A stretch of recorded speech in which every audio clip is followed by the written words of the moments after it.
Alright, so ano may babalita mo sa akin? Nagmamatigas ang pamilya, Congressman. Nagmamatigas, ha? Yes, sir. So what do you suggest, Attorney Rosales? Let's try Mariano. Yung sinasabi ko sa inyo, Congressman. Alright, alright. Tawagan mo si Mariano. Kakausapin ko siya. Yes, sir.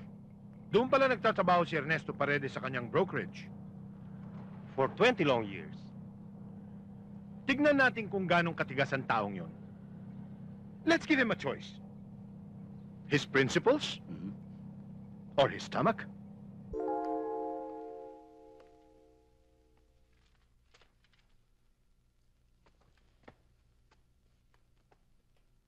Bukas, hindi na ako papasok sa opisina.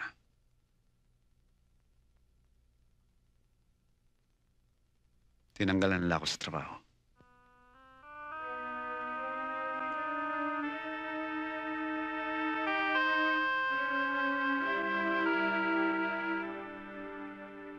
Bakit daw? Alam kong pinilipit ni Congressman Barredo ang kamay ni Mr. Mariano.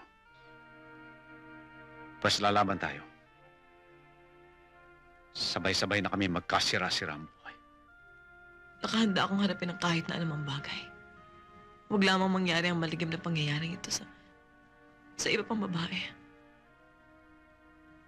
Agnes,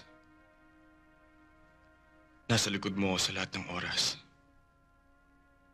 Pagtutulungan natin ibagsak ang kahiyupan ng Romano Barredong yan. Salamat.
Alam mo, Carmi,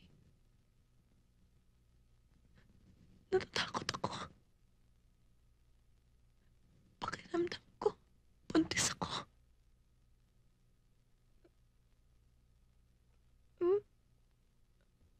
Totoo bang narinig ko?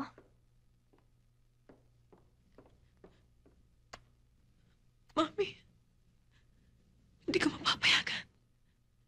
Hindi ko mapapayagang magbunga ang kabuktutan at kademonyo ng...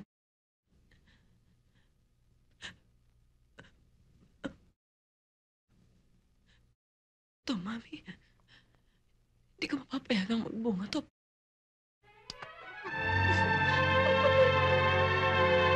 Huwag, anak. Huwag. Huwag mo sasabihin yan. Huwag, anak. Huwag.